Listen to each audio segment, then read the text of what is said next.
जय भारत, मी सोनाली. जागृती news मध्ये आपल्या सर्वांचे स्वागत आहे. पाहूया आजच्या घडामोडी.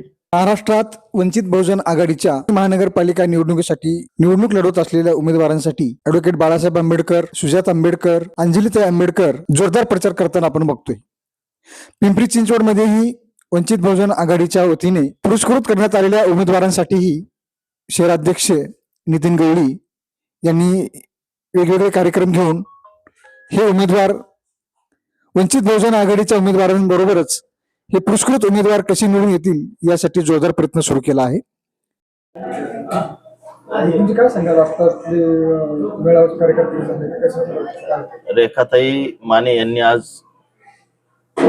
प्रभाग क्रमांक 23 मधील जे वंचित बहुजन आघाडीचे प्रमुख कार्यकर्ते त्यांची बैठक लावली. त्या बैठकीत कार्यकर्त्यांनी उत्स्फूर्तपणे सहभाग घेऊन अशी ग्वाही दिलेली आहे की रेखाताईंना विजय करून महानगरपालिकेत पाठवतील आणि यांच्या मार्फत वंचित घटकातली सर्व समाज त्यांचं काम करून घ्यायची जबाबदारी मी नरेंद्र भाऊकडून घेतलेली आहे आणि रेखाताई हे महानगरपालिकेत जातील याची ग्वाही सर्व पदाधिकाऱ्यांनी देऊन वंचित बहुजन आघाडीकडून पाठिंबा रेखाताईंना देण्यात आलेला आहे.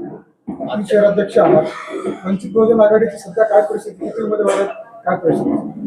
पिंपरी चिंचवड शहरात वंचित बहुजन आघाडीचे 37 उमेदवार अधिकृत आहेत व 2 उमेदवार जे रेखाताई और अमित कांबळे या दोघांना मी अध्यक्ष म्हणून पाठिंबा दिलेला आहे. आजचा थेरगाव मधील मेळावा पाहून वंचित बहुजन आघाडीची ऊर्जा वाढली असं दिसतंय. काय एकंदरीत वातावरण, त्याच्यावर काय भाषा? हो, कार्यकर्ते आता जोमाने कामाला लागलेत. त्याच्यामुळं शहरात उद्या डॉक्टर बाबासाहेब आंबेडकर स्मारक पटकना मागच्या मैदानात श्रद्धेय बाळासाहेब आंबेडकर यांची जाहीर सभा होणार आहे सर्व उमेदवारांसाठी आणि आजच्या कार्यकर्त्यांच्या मेळाव्यात पाहून उद्याची सभेची जोरात होईल अशी अपेक्षा आहे. उद्याच्या साहेबांच्या सभेला शहरातील सगळे उमेदवार उपस्थित असतील? हो, पुरस्कृत. वंचित बहुजन आघाडी ही रेखाताई माने यांच्या पाठीची ताकद उभं राहणार आहे का आणि समाज बांधवाला काय तुम्ही आवाहन कराल?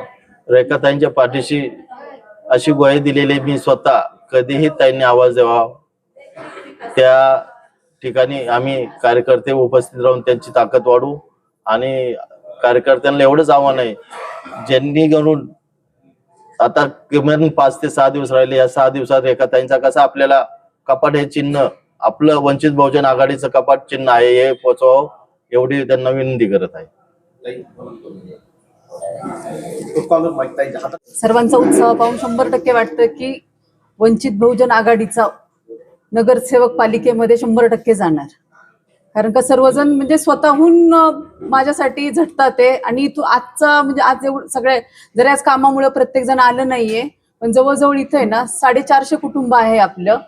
तर त्यामुळं की सगळेजण 100% माझ्या प्रचारासाठी आणि कपाट हे चिन्ह घरोघर पोहोचवतील हे मला सगळ्यांनी ग्वाही दिलेलीच आहे. आणि मी नगरसेविका नाहीये तर प्रत्येक जण माझी महिला आहे तर ते स्वतः ते उमेदवार आहे म्हणून त्या पद्धतीने सगळेजण काम करतात.